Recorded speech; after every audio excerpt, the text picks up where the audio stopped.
नमस्कार दोस्तों यदि सर्दियों के मौसम में आपको खांसी हो जाए तो वो काफ़ी समय बाद जाती है, क्योंकि सर्दियों के मौसम में हमें कफ ज़्यादा बनता है, जिसके कारण खांसी जाने में बहुत टाइम ले लेती है और इसमें हम काफ़ी सिरप ले चुके होते हैं और हमें आराम नहीं आता।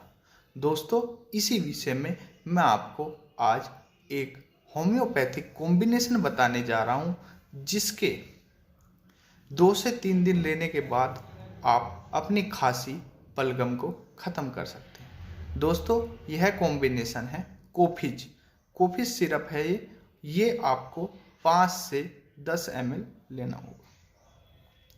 दोस्तों, यदि आप इसको 5 से 10 ml आधा कप वार्म वाटर गर्म पानी से लेते हैं तो आपकी खांसी में तुरंत आराम